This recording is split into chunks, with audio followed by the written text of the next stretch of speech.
think you're using free apps, but every scroll, every click, every second of hesitation is being tracked, analyzed, and sold. Your attention is worth billions. Your behavior patterns are more valuable than oil. And the world's most powerful companies have built trillion-dollar empires by turning your brain into their product. You're not the customer. You're the inventory. In 2023, Meta made $116 billion in revenue. Google made $307 billion. TikTok's parent company, ByteDance, made an estimated $110 billion. These companies don't manufacture products. They don't sell goods. They don't charge you subscription fees for most of their services. So, where does all that money come from? From your brain. Specifically, from your attention. Every moment you spend on their platforms, they're extracting data about what captures your interest, what keeps you engaged, what makes you click, what makes you share.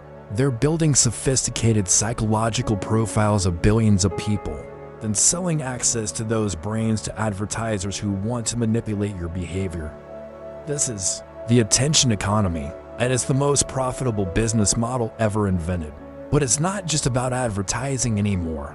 These companies are now using your brain data to train AI systems that will shape the future of humanity. They're predicting elections, influencing political movements, determining what information you see, and fundamentally altering how humans think and communicate. And they're doing it all with data extracted from your brain without paying you a cent. This is the story of how your attention became the world's most valuable resource, how tech companies engineered addiction to harvest it, and why your brain has become the most profitable product in human history. Because in the digital era, whoever controls attention controls everything. And right now, a handful of companies control most of it. Let's start with a basic economic truth. Attention is finite and valuable. Every human gets 24 hours per day. Some of that is sleep, some is work, some is eating and basic maintenance. What's left is discretionary time, and that's what companies fight over. In the 20th century, companies competed for attention through TV, radio, print ads. Advertising was a spray and pray approach. Run an ad during a popular show and hope enough of the audience cares. It was inefficient, but it worked because there weren't many alternatives. 3 TV networks controlled most attention. A few newspapers dominated local markets. If you wanted reach, you had limited options. The internet changed everything. Suddenly, there were infinite options for where to direct attention. Thousands of websites, millions of pieces of content, unlimited choice. The old advertising model collapsed. How do you get people's attention when they can go anywhere? The early internet struggled with this. Websites were clunky. Advertising was banner ads that people ignored. Revenue models were unclear. Many early internet companies went bankrupt during the dot-com crash because they couldn't monetize attention effectively. Then, in the mid-2000s, a few companies figured it out. The key insight was this: don't just show people ads and hope they care. Collect data about what they actually care about, then show them hyper-targeted ads based on that data. Google pioneered this with search. Every query you type tells Google what you're interested in right now. If you search for running shoes, you're probably in the market for running shoes. Show that person running shoe ads, and they're far more likely to click than a random person. This seems obvious now, but it was revolutionary. Google's targeted advertising was so much more effective than traditional advertising that companies paid premium prices for it. Google became wildly profitable. Facebook took this further. They realized that social connections and personal data create even better targeting.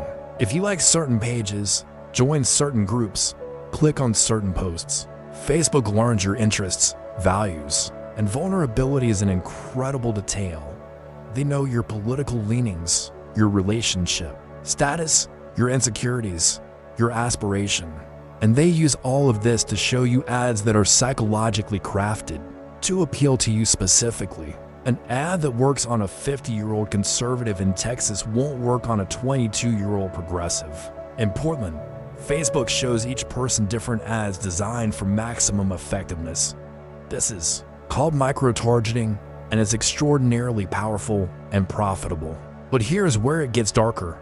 To collect this data, these companies need you to spend as much time as possible on their platforms. The more you use Facebook or Google or YouTube or TikTok, the more data they collect and the more valuable you become as an advertising target. So these companies hired the world's best engineers, psychologists, and designers to make their platforms as addictive as possible. This isn't an accident or a side effect, it's intentional design. They studied gambling machines, which are engineered to be maximally addictive, and applied those principles to social media. The techniques are sophisticated and backed by neuroscience. First, there's variable rewards. This is the slot machine principle. If a reward comes at predictable intervals, your brain gets used to it and stops releasing as much dopamine. But if rewards come at unpredictable intervals, your brain stays in a heightened state of anticipation, constantly checking for the next hit. Social media uses this brilliantly. When you post something, you don't know when likes or comments will come, so you keep checking. Maybe nothing for an hour, then suddenly 5 likes. Your brain gets a dopamine hit, you want more, so you check again and again. This is the same mechanism that makes gambling addictive, and it's engineered into every major social platform. Second, there's infinite scroll. Before smartphones, websites had pages. You'd reach the end and have a natural stopping point. Social media removed that. There's always more content. The feed never ends. This exploits a psychological quirk where humans have trouble stopping in activity that has no clear endpoint. If you're reading a book, you stop at the end of a chapter. But scrolling through TikTok or Instagram, there's no chapter, no natural break, so you keep going, often far longer than you intended. Netflix does this with autoplay. The next episode starts automatically before you can decide if you want to keep watching. They're removing friction and decision points that would let you stop. Third, there's social validation. Humans are social creatures with deep psychological needs for acceptance and status. Social media quantifies social validation with likes, comments, shares, follower counts.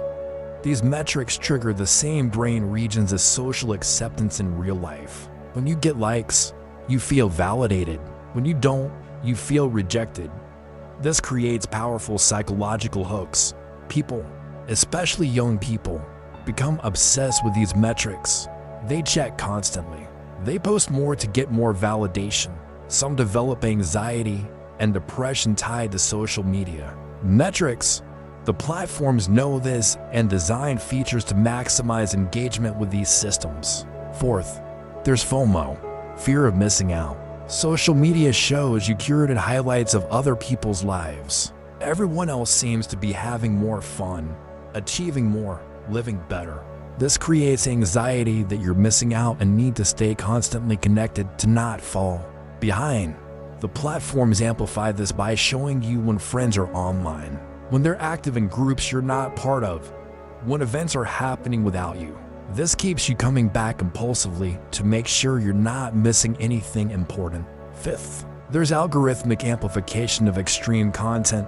Here's a dirty secret of social media. Controversial, emotional, extreme content gets more engagement than moderate content. A nuanced political discussion gets fewer clicks than an outrage-inducing headline.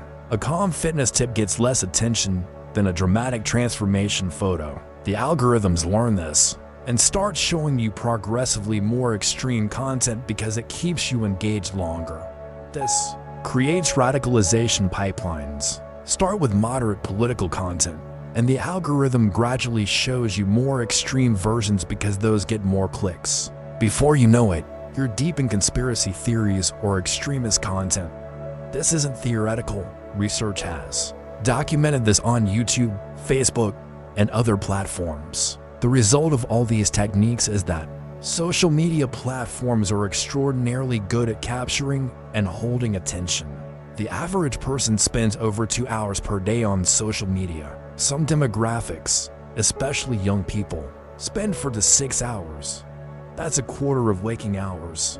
It's more time than people spend eating, exercising, or having face-to-face conversations.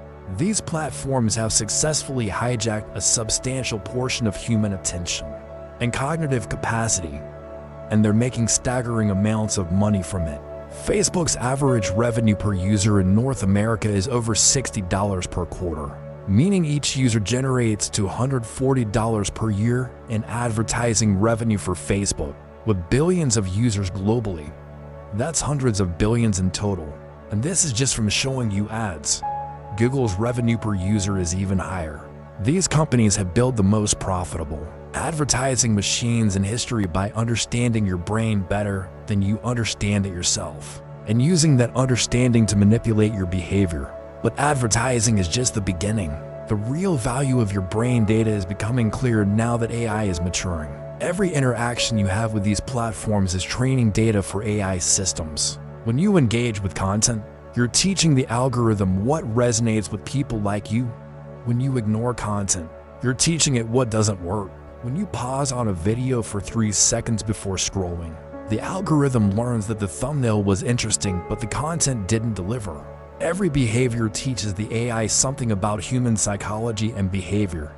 This data is extraordinarily valuable for training AI. GPT-4 and other large language models were trained partly on internet data, including social media conversations. These conversations, which you generated for free while the companies collected data, are now being used to build AI systems worth hundreds of billions of dollars. You contributed to training these systems without compensation or even awareness. Your thoughts, expressed in posts and comments, are now embedded in AI models that companies are selling for profit. The scale of data collection is almost incomprehensible. Facebook tracks not just what you do on Facebook, but what you do across the internet through tracking pixels and cookies on millions of websites. Google tracks you across the web through analytics, ads, and Android phones. Amazon tracks your purchases, searches, and even how long you hover over products. TikTok tracks your viewing patterns down to the millisecond, knowing exactly how long you watched each video, when you replayed sections, what you searched for. All of this data is aggregated into detailed psychological profiles. They know you better than your family knows you, better than you know yourself in some ways, because they have data on thousands of micro behaviors that you're not consciously aware of. This data is used for increasingly sophisticated manipulation. Political campaigns use social media data to micro-target voters with messages designed to trigger specific emotional responses. Cambridge Analytica famously used Facebook data to target voters in the 2016 election and Brexit referendum. They identified persuadable voters and showed them content designed to push them in specific directions. While Cambridge Analytica was shut down after scandal, the techniques they pioneered are now standard practice. Every major political campaign uses micro-targeting based on social media data. Democracy itself is being shaped by algorithms optimizing for engagement and data harvested from your brain. Commercial manipulation is equally sophisticated. Retailers use your browsing data to adjust prices dynamically. The price you see might be different from what someone else sees, based on your perceived willingness to pay. This is called price discrimination, and it's legal and widespread. Airlines have done this for years. Now it's spreading to all e-commerce. Your brain data determines how much you pay for things. If the algorithm thinks you're desperate or wealthy or impulsive, you pay more. If it thinks you're price sensitive, you might get a discount. You're being individually priced based on your psychological profile. Credit scoring is moving beyond traditional metrics to include behavioral data. Chinese social credit systems explicitly use online behavior to determine creditworthiness and social privileges. Western systems are less overt, but moving in similar directions. Algorithms analyze your social media to assess risk, who you associate with, what you post, your language patterns. All of this feeds into scores that determine what loans you can get, what interest rates you pay, even whether you get hired for jobs. Your digital behavior is creating a permanent record that follows you through life, affecting opportunities and outcomes in ways that are largely invisible and unappealable. Insurance companies want access to this data. Some already offer discounts if you share fitness tracker data, proving you exercise. But they also want social media data. Do you post about risky activities? Do you show signs of depression or anxiety? Do you associate with people who have health problems? All of this could affect your premiums. Your brain data, expressed through your online behavior, could make you uninsurable or force you to pay higher rates. This is discrimination based on behavioral profiling, and it's coming unless we regulate it. The mental health impacts are becoming undeniable. Multiple studies link heavy social media use to increased rates of anxiety, depression, and suicide, especially among teenagers. The mechanisms are clear: social comparison, cyberbullying, sleep disruption, addiction-like behavior patterns, and the replacement of real-world social connections with shallow digital ones. Former Facebook executives have admitted they knowingly designed addictive products. Sean Parker, Facebook's first president, said they exploited a vulnerability in human psychology and that he is worried about what we're doing to our children as brains. Rates of teenage depression and anxiety started climbing sharply around 2010, coinciding with smartphone and social media adoption. Suicide rates for teenage girls doubled between 2010 and 2015. Loneliness is epidemic despite being more connected than ever. These aren't coincidences. Social media platforms knew their products were harmful, especially to young users, but prioritized growth and engagement over user well-being. Internal Facebook documents revealed that they knew Instagram was toxic for teenage girls, but did nothing because addressing it would hurt engagement metrics. Profit over people. Your brain's health is secondary to the company's revenue. There's also the cognitive impact of constant distraction. When you're perpetually interrupted by notifications and constantly switching between apps, your brain never enters deep focus states necessary for complex thinking, creativity, and learning. Your attention span shortens. Your ability to think deeply atrophies. Multiple studies show that heavy smartphone users score lower on cognitive tests and have reduced ability to concentrate. The constant stimulation and interruption from social media and notifications is literally changing brain structure and function, especially in developing brains. An entire generation is growing up with diminished cognitive capacity because their brains have been optimized for scrolling rather than thinking. The platforms know all of this. They have research teams studying user behavior and psychological impacts. They know their products are addictive and harmful, but they're trapped in a business model that requires maximizing engagement. If Facebook made their platform less addictive and more healthy, people would use it less, collect less data, generate less revenue, and the stock price would crash. Shareholders would revolt. Executives would be fired. The incentive structure makes it nearly impossible for these companies to prioritize user well-being over profit, even if they wanted to. They're locked into an extractive model where your brain is the resource being mined. The future is even more concerning. Virtual reality and augmented reality will create immersive digital environments where data collection is even more comprehensive. VR headsets track eye movements, knowing exactly where you look and for how long. They track hand movements, body language, even subtle physiological responses. Future versions might track brain activity directly through sensors. Imagine a company knowing your emotional state in real time based on brain scans, and using that to manipulate you moment by moment. This isn't science fiction.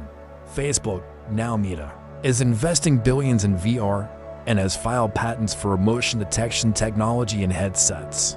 They want to know not just what you do, but what you feel. Second by second, brain-computer interfaces are another frontier. Companies like Neuralink are developing implants that connect directly to your brain. The stated goal is medical, helping paralyzed people control devices with their thoughts. But the commercial applications are obvious. If a device can read your brain activity, it knows what you want before you consciously realize it.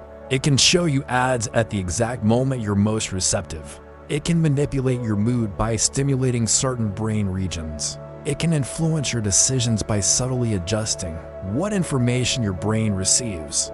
This is direct brain manipulation, and companies are actively working toward it, even without implants. AI is getting better at predicting and influencing your thoughts. Modern recommender systems don't just respond to your preferences, they shape them. TikTok's algorithm is so good that it often shows you content you didn't know you'd like, but end up loving. It's predicting your preferences before you're aware of them. This sounds convenient, but it means an algorithm is determining what you want. Your desires are being programmed. You think you're choosing what to watch, but really, you're choosing from options the algorithm selected for you based on what will keep you engaged longest. Your agency is an illusion. The algorithm is in control. This is where the metaphor of your brain as product becomes literal. These companies are packaging your attention, your behavior patterns, your psychological vulnerabilities, and your cognitive capacity, and selling them to the highest bidder. You are inventory in a marketplace where advertisers, political campaigns, and other interests bid for access to your mind. And you have no say in this transaction. You don't get paid. You often don't even know what's happening. The terms of service you agreed to without reading gave these companies permission to do this. You signed away rights to your own brain data in exchange for free services. The economic scale is staggering. The global digital advertising market is over $600 billion annually. Most of that is targeted advertising powered by user data. If you calculate how much revenue social media companies generate per user, multiplied by billions of users, the value of collective human attention is in the trillions. This is the largest transfer of value from individuals to corporations in history.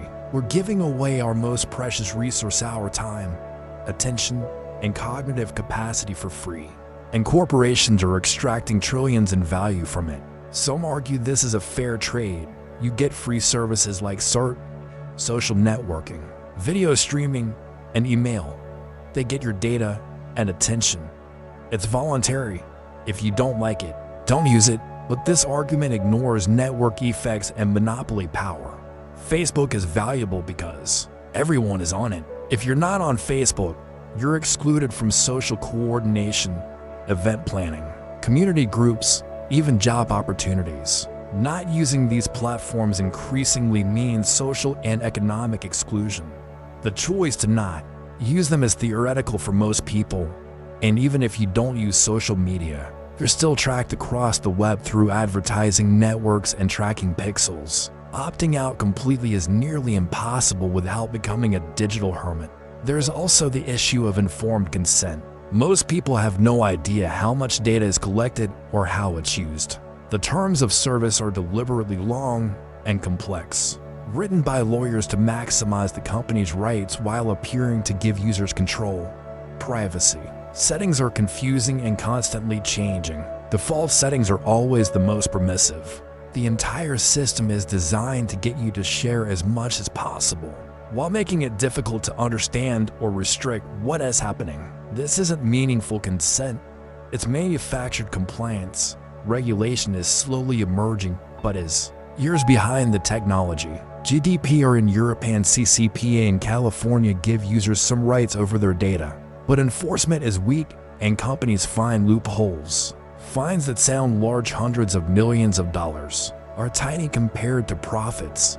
Facebook has been fined billions but keeps violating privacy rules because the profits far exceed the penalties.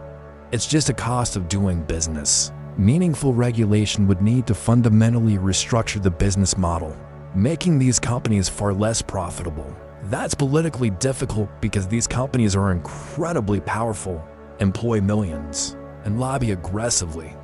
So what do we do about this? First, we need to recognize what's happening. You're not using free products, you're the product. Your brain, your attention, your behavior, your psychology, all of it is being harvested, packaged, and sold. This recognition is the first step toward agency. Once you understand the game, You can start to resist it. You can't opt out completely, but you can reduce your exposure, limit social media use, turn off notifications, use privacy tools and ad blockers. Be conscious of how these platforms are designed to manipulate you. Awareness doesn't make you immune, but it gives you better odds. Second, we need to demand that these companies compensate us for our data. Your data has value. You should be paid for it. Some propose data dividends where tech companies pay users for their data. Others suggest data unions where users collectively bargain for better terms. These ideas face practical challenges but represent a shift toward treating data as labor that deserves compensation. If your attention and data are generating trillions in value, you deserve a share of that value. Third, we need stronger regulation. The current self-regulatory approach has failed. These companies will not limit themselves voluntarily because doing so hurts profits and shareholder value. We need laws that limit data collection, restrict manipulation, require transparency, and impose meaningful penalties for violations. We need antitrust enforcement to break up monopolies that make opting out effectively impossible. We need to treat digital privacy as a human right, not a consumer preference. Fourth, we need alternative business models. Subscription-based services that don't rely on advertising and data extraction are possible. Some platforms like Patreon and Substack show this can work, but network effects make it hard for alternatives to gain traction. Government funding for public alternatives, like public social networks or search engines, could break the monopoly of ad-funded platforms. This requires political will and public investment, but it's technically feasible. We need digital public infrastructure that serves users rather than extracting value from them. Fifth, we need digital literacy education. People need to understand how these systems work, how they're being manipulated, and what tools exist to protect themselves. This should start in schools. Just as we teach media literacy, we need digital literacy that includes understanding algorithms, data collection, and psychological manipulation techniques. An informed population is more resistant to exploitation. Sixth, we need cultural changes around technology use. The normalization of constant connectivity and availability is unhealthy. We need to revalue attention and presence, to treat time away from screens as valuable rather than wasted, to rebuild real-world communities and connections that have been displaced by digital ones. This requires individual choices but also social support. It's hard to disconnect when everyone else is connected and expects you to be available. We need collective agreement that it's okay to be unreachable, that immediate response isn't required, that real life takes priority over digital life. Seventh, we need to hold executives accountable right now. Tech CEOs face minimal consequences for designing harmful products and deceiving users about privacy. We need personal liability for executives who knowingly deploy manipulative and harmful technologies, criminal charges for egregious violations, civil lawsuits that pierce the corporate veil, social ostracism for people who profit from addiction and exploitation. The people making these decisions should face consequences, not just the abstract corporations they run. Eighth, we need to support research into the impacts of these technologies. We need independent studies, not industry-funded research, into cognitive effects, mental health impacts, and societal consequences of social media and digital technologies. We need longitudinal studies, tracking people over decades to understand long-term effects. We need neuroscience research into how these platforms change brain structure and function. This research should inform policy and provide evidence for regulation. Ninth, we need international cooperation.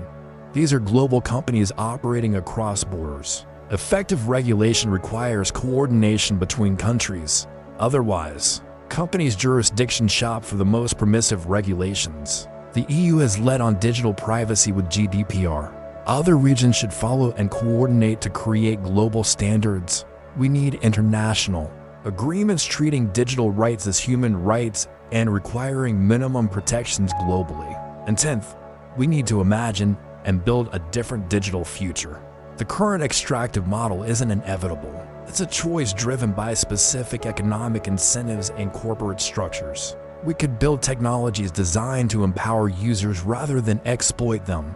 Open source platforms owned by users, decentralized networks where no single entity controls the data, systems designed for well-being rather than engagement.